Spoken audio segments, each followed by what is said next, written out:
Sir we have a question అరే mike మీకే ఇస్తున్నా, నా దగ్గర లేదా బాజుడు. Good evening sir. Good evening, చెప్పమ్మా. My name is Sheikh Sadiq. 2014లో మన పార్టీ అధికారంలో ఉన్నప్పుడు నెల్లూరుకి ఎయిర్పోర్ట్ వస్తుందని మీరు హామీ ఇచ్చారు. Yes. అది నెక్స్ట్ 2019లో వైసీపీ వచ్చినప్పుడు 10 సీట్లు ఇచ్చిన వైసీపీ దాన్ని అభివృద్ధి పరచలేదు, దాన్ని క్యాన్సిల్ చేసి పారేసింది. మీరు అధికారంలోకి వస్తే ఏం చేయబోతున్నారు సార్? దాన్ని కంటిన్యూ చేస్తారా, వాళ్ళలాగే క్యాన్సిల్ చేస్తారా, దాన్ని పక్కన పెట్టేస్తారా? తమ్ముడు, కర్నూలులో ఎయిర్పోర్ట్ కట్టింది చంద్రబాబు నాయుడు గారు. విజయవాడ ఎయిర్పోర్ట్ ని డెవలప్ చేసింది. ఒకప్పుడు రేకుల చెట్టుగా ఉండేది విజయవాడ ఎయిర్పోర్ట్. ఇప్పుడున్న టెర్మినల్ ఆనాడు చంద్రబాబు నాయుడు గారు ముఖ్యమంత్రి ఉన్నప్పుడు కట్టించారు. కొత్త టెర్మినల్ కట్టించేదాన్ని కూడా ఆనాడు భూసేకరణ చేశాం. ఆ పనులు కూడా ప్రారంభిస్తే ఈ ప్రభుత్వం ఆపేసింది. విశాఖపట్నంలో భోగాపురం ఎయిర్పోర్ట్ కి భూసేకరణ చేసి జిఎంఆర్ కి కూడా ఇచ్చింది చంద్రబాబు నాయుడు గారు. ఎయిర్పోర్ట్ వల్ల అక్కడ చుట్టుపక్కల ఉన్న పార్లమెంట్లన్నీ అభివృద్ధి చెందుతాయి. వాస్తవంగా నెల్లూరు పార్లమెంట్ కి కంపెనీలు ఇంకెక్కువ వచ్చే అవకాశం ఉంది. కనెక్టివిటీ లెక్క మనం ఇబ్బంది పడుతున్నాం. అందుకే నేను హామీ ఇస్తున్నా కదా, మన ప్రభుత్వం అధికారంలోకి వచ్చిన మొదటి 3 సంవత్సరాల్లో ఇక్కడ ఫ్లైట్ ల్యాండ్ చేపించే బాధ్యత మేము తీసుకుంటాం. ఆ ఎయిర్పోర్ట్ పూర్తి చేస్తాం. నాకు ఇక్కడ నుంచి ఒక ప్రశ్న వచ్చింది, పాత ఫీ రీయింబర్స్మెంట్ మోడల్ అమలు చేయండి అని.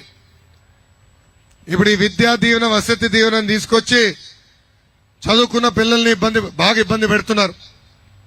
గతంలో ప్రభుత్వాలు నేరుగా డబ్బులు కాలేజ్ అకౌంట్లో వేసేది, విద్యార్థులకు ఎలాంటి ఇబ్బంది ఉండేది కాదు.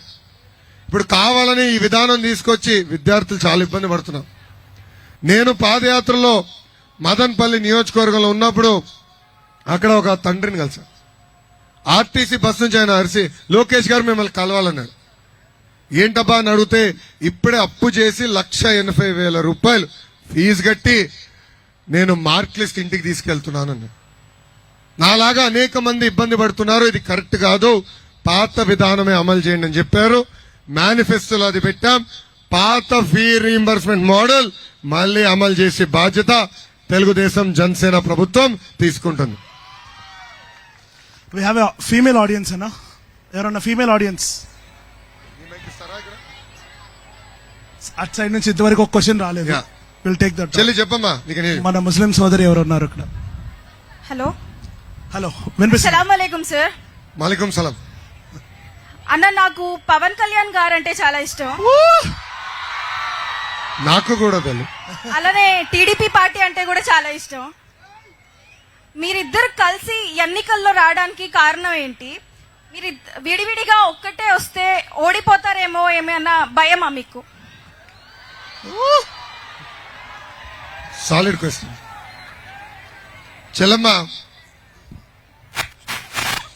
మా స్వార్థం వల్ల ఆంధ్ర రాష్ట్రం నష్టపోకూడదు అనేది మా లక్ష్యం. ప్రతిపక్ష ఓటు చీలకూడదు, కలిసికట్టుగా ఉండాలి. అప్పుడే దారి తప్పిన రాష్ట్రం సరైన దారిలోకి వస్తుందనేది ఈ 2 పార్టీలు బలంగా నమ్మింది. అందుకే ఆనాడు చంద్రబాబు నాయుడు గారు రాజమండ్రి జైలుకు పంపించినప్పుడు పవన్ అన్న ఆనాడు వచ్చి అన్ని మాట్లాడి, లేదు కలిసికట్టుగా పోరాడుదాం. మేము ముద్దుగా జగన్మోహన్ రెడ్డి గారు పేరు పెట్టాం తల్లి, సైకో అని. ఈ సైకో ముఖ్యమంత్రిని తరిమి కొట్టే రోజులు దగ్గర వస్తున్నాయి. కలిసికట్టుగా తరిమి కొడదాం, రాష్ట్రాన్ని మనం కాపాడుకుందాం, అభివృద్ధి బాటలో రాష్ట్రం పెట్టాలనేది మా లక్ష్యం. ఆల్రెడీ చాలా నష్టపోయాం. ఉద్యోగాలు లేవు, ఉపాధి లేవు, నిత్యావసర సరుకుల ధరలు పెరిగిపోయినాయి, కరెంటు ఛార్జీలు విపరీతంగా పెంచేశారు, స్కూల్ ఫీ రీయింబర్స్మెంట్ కరెక్ట్ గా రావట్లా, ప్రభుత్వ ఉద్యోగస్తులకి సకాలంగా జీతాలు చెల్లించట్లేదు. ఇప్పుడే మా ఎక్కువ రైతులు కూడా వచ్చారు, పాపం వాళ్ళని కూడా చాలా ఇబ్బంది పెడుతుంది ప్రభుత్వం.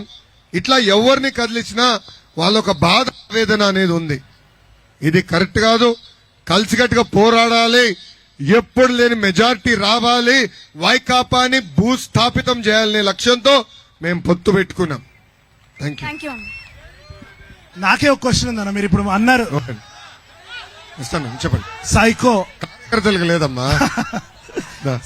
ఒక ఒక నిక్ నేమ్స్ ప్రతి ఒక్కరికి ఒక్కొక్క నిక్ నేమ్ ఇచ్చుకుంటూ వెళ్ళిపోతున్నారు. మీరు చూస్తున్నాను, మీరు ప్రతిసారి ప్రతి జిల్లాకి వెళ్ళినప్పుడల్లా ఒక బెట్టింగ్ అని, లేకపోతే ఒక బ్యాండేజ్ అని, ఇలా నిక్ నేమ్స్. ఏమైనా హోంవర్క్ చేసి కరెక్ట్ గా ఆ పదాలు వాళ్ళకి సరిపోయేటట్టు మీరు ఏమైనా చేస్తున్నారా, లేకపోతే అప్పటికప్పుడు స్పాంటేనియస్?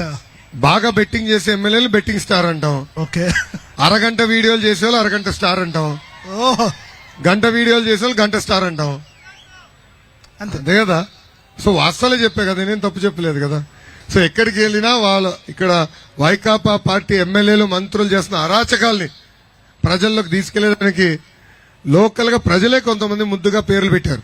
అచ్చా, ఓకే. నంద్యాల ఎమ్మెల్యే ఉన్నాడు, అతను సండే ఎమ్మెల్యే, ఒక్కరోజు కంపడతాడు, మళ్ళీ కంపడాడు. ఓకే, అట్లా ముద్దుగా పేరు పెట్టాం. ఓకే. సో ఆల్రెడీ వాళ్ళకున్న పేరు లోకల్ గానే వాళ్ళకి ఇచ్చేస్తున్నారు అదంతా ప్రజలకు నేను తెలియజేస్తాను. ప్రజలకి. Very good. ఇస్తున్నా. So we have a question from audience. చెప్పమ్మా. Mike. Sir, good evening, sir. Good evening. My చెప్పమ్మా. name is Venkatesh. Sir, పేరేంటమ్మా? వెంకటేష్. వెంకటేష్ గారు చెప్పండి. 2014లో మన తెలుగుదేశం ప్రభుత్వం వచ్చింది. అప్పుడు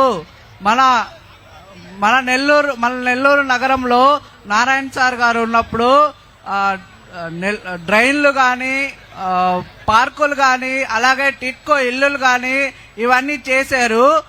ఇవన్నీ అభివృద్ధి చేశారు, చాలా అభివృద్ధి చేశారు. కానీ 2019లో వైకాపా ప్రభుత్వం వచ్చి ఏమీ చేయలేదు. కానీ మేము అది చేసాము, ఇది చేసాము, బుల్లెట్ దిగింది, అది దిగింది అనేసి అలాగే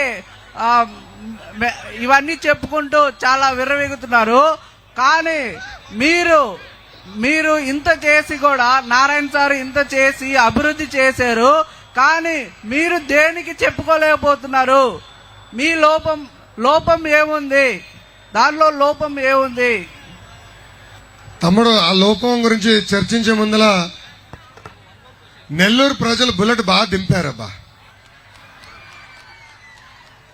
అందుకే బెట్టింగ్ స్టార్ అనిల్ ఇక్కడి నుంచి వెళ్ళి నర్సరావుపేటలో పడ్డాడు. నేను అడుగుతున్నా,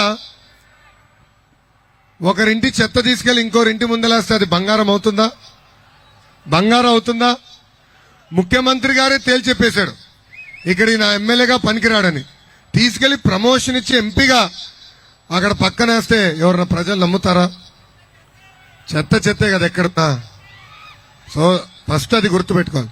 రెండోది, ఎస్, తెలుగుదేశం పార్టీ బలహీనత చేసిన మంచి పనులు మేము చెప్పుకోలేకపోతాం. అది మా బలహీనతని.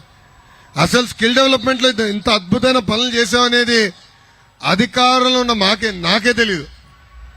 ఎప్పుడైతే ఇది ఒక ఫేక్ స్కామ్ అని పెట్టి తీసుకొచ్చారో అప్పుడు నేను తెలుసుకున్నా, ఓహో, స్కిల్ డెవలప్మెంట్ లో కూడా ఇంత అద్భుతమైన పనులు మేము చేశామని. అది మాకున్న బలహీనత. తప్పనిసరిగా 1-10 సార్లు చేసిన మంచి పనులు చెప్పుకునే బాధ్యత కూడా మేము తీసుకుంటాం. వెరీ గుడ్ క్వశ్చన్ తమ్ముడు. అమ్మా, మైక్ ఎక్కడుంది? ఫ్రమ్ ఫీమేల్ ఆడియన్స్ అన్నా. ఒక్క నిమిషం. From female audience. మైక్ ఎవరి దగ్గర ఉందండి? మైక్ దయచేసి మైక్ ఇవ్వండి.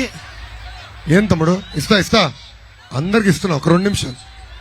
మా మైక్ ఎక్కడుందమ్మా? ఫీమేల్ ఆడియన్స్ మైక్ ఎవరన్నా ఎక్కడుందా? తమ్ముడు చెప్పమ్మా. గుడ్ ఈవినింగ్ అన్న. అమ్మా చెప్పండి. Sir, last year March 3rd లో మనకి G20 అయింది కదా, global investor meet. Global investor summit. Investor summit అయింది కదా.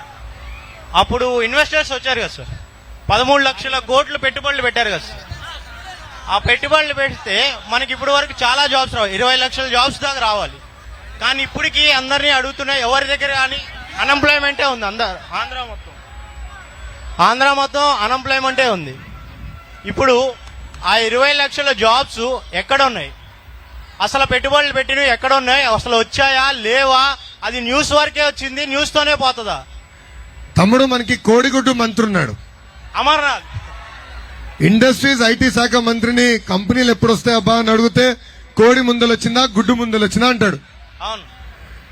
13 లక్షల కోట్లు కాదు కదా, 13 లక్షల రూపాయలు పెట్టుబడి సరిగా రాలే ఆంధ్ర రాష్ట్రానికి.